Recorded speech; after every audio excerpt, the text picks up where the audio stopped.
Français du monde Madagascar et sur YouTube. Jean-Daniel Chaoui, vous êtes président de Français du monde Madagascar et conseiller élu des Français de Madagascar. Dans l'entretien précédent, nous avons traité du thème de l'état civil consulaire. Aujourd'hui, nous abordons un autre thème très important, celui de l'aide sociale. Voilà, bonjour. Effectivement, l'aide sociale après l'état civil, un sujet important pour notre communauté. Alors, l'aide sociale peut se distinguer en plusieurs grands domaines. Il y a ce qu'on appelle l'aide sociale directe. Il y a le domaine du centre médico-social qui est en rapport avec la santé. Et puis, nous avons aussi le domaine des bourses scolaires. Les bourses scolaires font partie de l'aide sociale. Donc aujourd'hui, nous traiterons du premier domaine, de celui de l'aide sociale directe. D'accord. Et comment ce dispositif d'aide sociale est organisé? Alors je distinguerai deux grands acteurs. Le premier acteur qui quand même est central, c'est donc le service social du consulat, qui est l'aide sociale d'État, qui rassemble les moyens et qui s'appuie sur un deuxième acteur. Le deuxième acteur, ce sont les associations. Alors, on les appelle les OLES. OLES, ça veut dire organismes locaux d'entraide et de solidarité.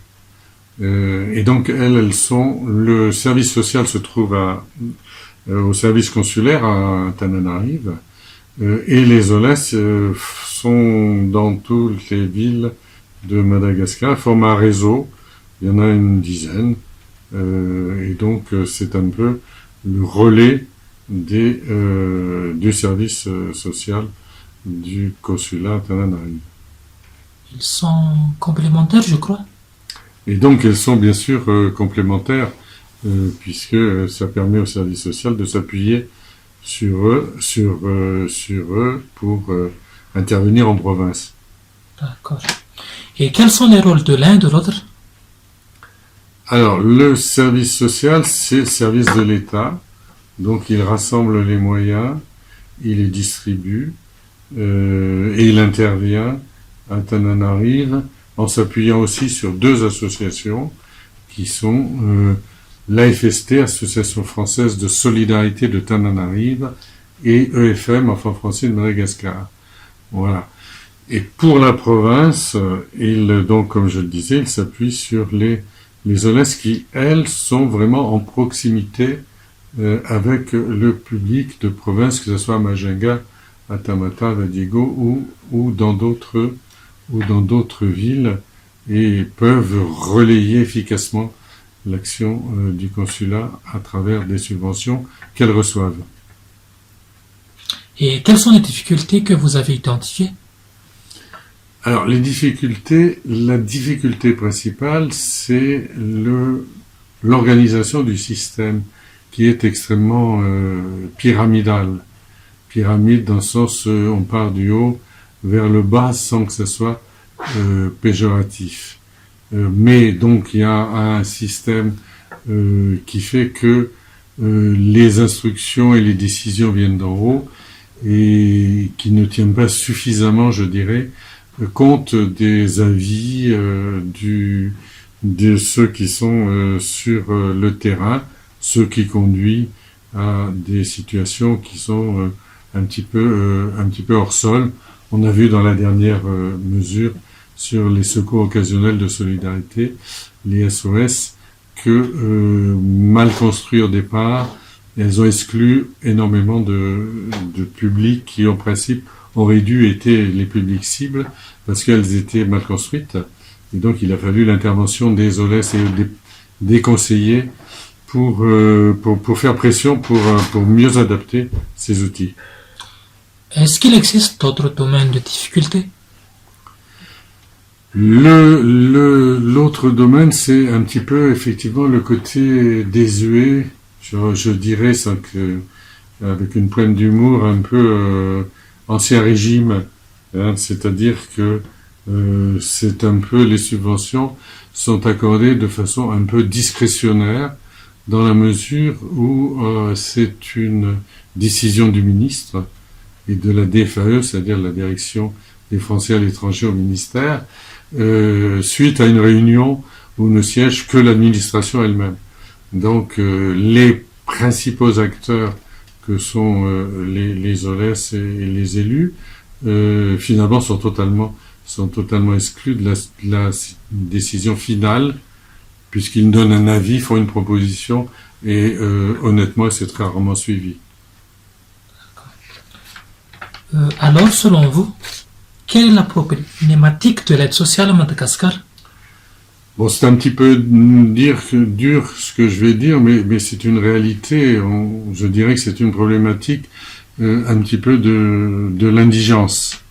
Hein. On traite ici à Madagascar que, je vais dire, la pauvreté, ou l'extrême pauvreté. Et donc, je pense que la définition de l'aide sociale telle qu'on l'a à la française et en France, c'est pas celle-ci. Donc, c'est d'apporter une aide à la population en difficulté et qui sont pas forcément en situation d'indigence. Alors, on l'a vu avec cette crise sanitaire où des populations qui d'habitude ne sont pas touchées par des difficultés l'ont été suite à la fermeture, notamment dans le tourisme, beaucoup. Et on n'avait pas d'outils pour intervenir. C'est là qu'a été créé le SOS, qui reste très insuffisant pour des classes moyennes qui sont tombées dans la difficulté. C'est conjoncturel, mais il faut pouvoir intervenir. Donc il y a vraiment une réflexion à mener dans ce domaine et à reprendre la définition de l'action sociale à Madagascar. Pouvez-vous nous dire le montant que perçoit un Français, si vous pouvez? Alors, le SOS est de 60 € par famille. Alors, quelle solution préconisez-vous? Il faut revoir la définition de l'aide sociale pour les Français de l'étranger. Oui. C'est une approche qui est uniquement celle du ministère des Affaires étrangères et qui n'est pas liée au dispositif social en France. Donc à l'heure actuelle, on a environ 15 à 16 millions d'euros, ça varie selon les années, de budget pour l'ensemble de l'aide sociale à l'étranger, pour une population estimée à 2 millions d'individus, de Français résidents, ce qui fait grosso modo entre 7,5 et 7 euros et demi par Français résidant à l'étranger. Bon, c'est une misère.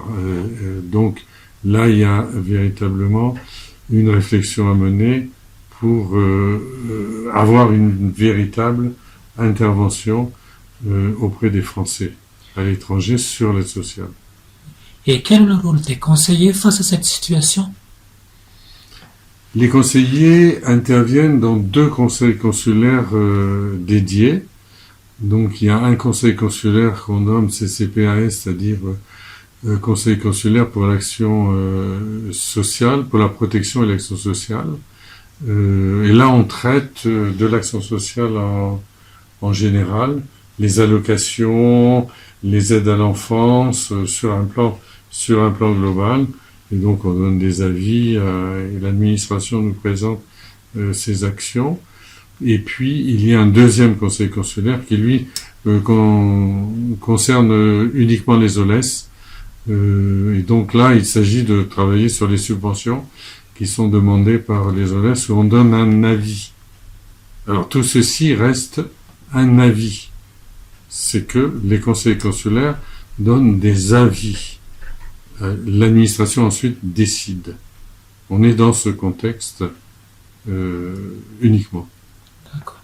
Vous avez du travail à faire, Monsieur Chaoui. Merci pour toutes ces informations. Merci à vous.